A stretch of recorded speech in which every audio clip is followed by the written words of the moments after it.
I think it is shocking that racism has reared its head in Israel of all places.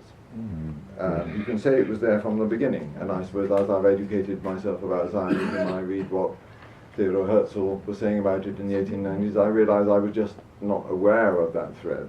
But if we consider the record of radical Jews on racism in South Africa, in the United States, it is particularly shocking to see that Jews in this country are supporting racist arguments for a state which practices apartheid in the land of Israel, Palestine.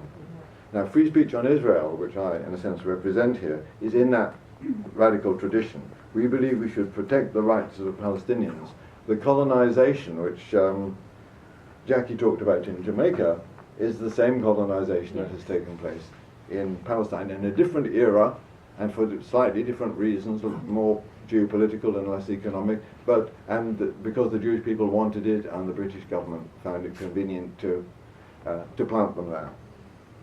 But it's not only to protect the rights of Palestinians that we should campaign, we also need to protect all of our democratic rights. This definition is being used in an attempt to silence the voices of those people who wish to support the Palestinians. And we need to protect all of our democratic rights, protect our freedoms, and we must not lose. Thank you.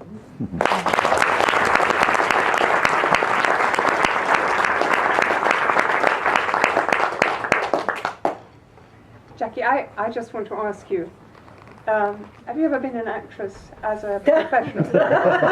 Because you should be.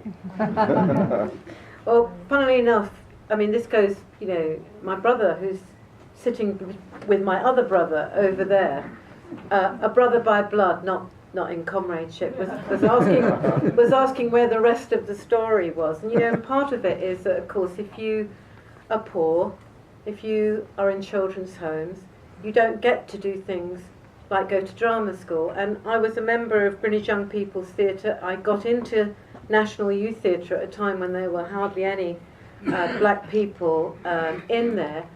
And what I couldn't do was actually, pay to go to drama school. So for me, I was excluded from that.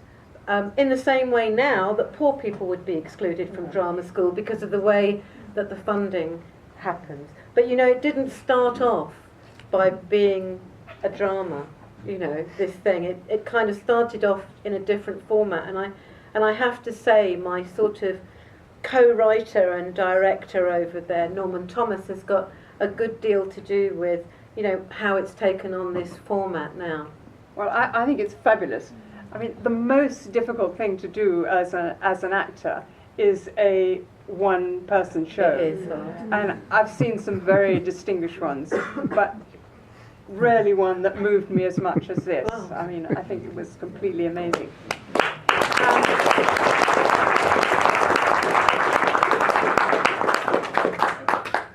I know that there will be many people who've got questions or comments that they want to make.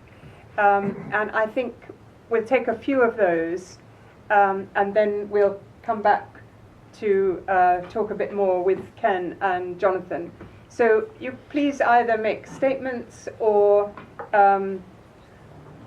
ask a question to one or other of the panel. But I do ask you to please give your name and your affiliation of whatever organisation you may or may not become to. I'll take three at a time. So let me take the three furthest to the left. Mike, and yes, the lady in blue and the lady in red. Somebody with a microphone.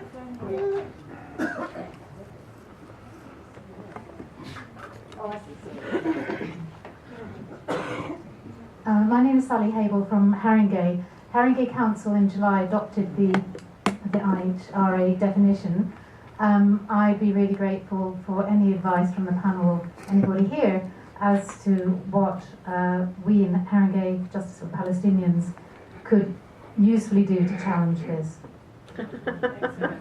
Oh dear. Yes. Mike Cushman from Too Many Organisations to Mention. What I want, when the panel can reflect, is while we have to challenge any instance of anti-Semitism we come across, why there is this total attention on anti-Semitism while there is a total tolerance of widespread Islamophobia that is more physically threatening, more widespread and more damaging in this country at the moment.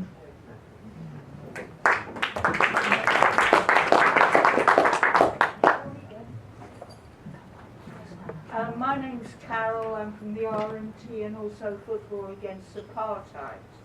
Now, I always get mixed up whether I'm a self-hating Jew or... Sorry, have you got a mic? She doesn't want Oh, okay, go on then. Go on. No, that was a joke. Never mind. It was always that way. Many years ago, I lived not too far from Deptford. I lived in Thamesmead. And there was somebody called Roland Adams who was murdered.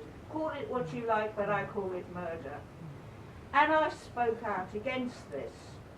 The next day, I got a phone call at work that somebody broken into my home, and to come straight away, they were looking after my dog, and I came home, and there were swastikas on the windows, there was a excreta on the wall, excreta on the floor. The police came back and they said, "Do you think this might be a racist attack?" I said, "Well, there is a slight possibility." And they said, "We'll have to speak to your neighbours." They came back 5 minutes later. "We've made investigations. You have a lot of black people coming into your home." So racism and anti-Semitism, inverted commas, under the old definition, nothing new. Well done, Jackie. I think what you say is right. I've said this before to you. You know, if the might of the RMT can help you in any way, you know we're behind you.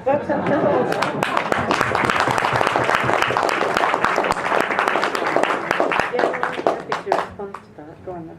Okay, so first of all, you've got to understand what my personality is in terms of the advice of how to respond to Haringey Council. My response would be to organise an event and see what they do.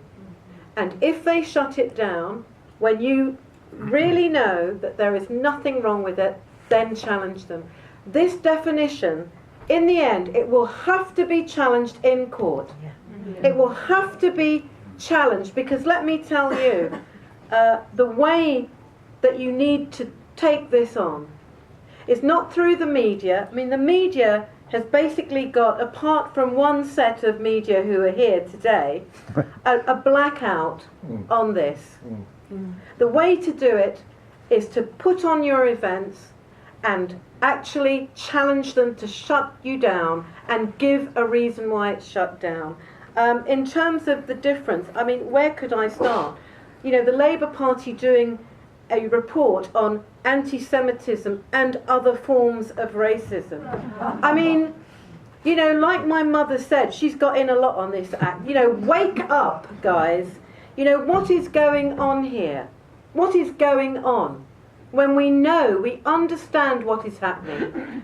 There is a rise in racism, all sorts of racism going on for all sorts of complex reasons. But what we do know is that Jews are not excluded from education, from politics, from the media, from higher education, from work and employment, in the way that blacks, for example, are. The only place blacks are overrepresented is in the graveyard, in psychiatric hospitals, and in prisons. Now, if you want to look about exclusion and oppression, please, can we have a little bit of balance in it? And in terms of this, I'm going to finish in a minute. My mother was right, I talk too much. I heard somebody saying today and asking this really simple question. Apparently, the government have set up a fund to develop new strategies to combat racism. Brilliant. They've allocated something like 13 million for fighting anti-Semitism, and under a million for all other forms of racism. Now, what I would want to ask, and I'm sure I'm going to be told I'm anti-Semitic for doing this, is why this is happening, and for God's sake, if there's a political agenda behind this, just come out and say it, so we can have a political discussion about it, and not pretend that when I say things like that, I'm a racist. Yeah.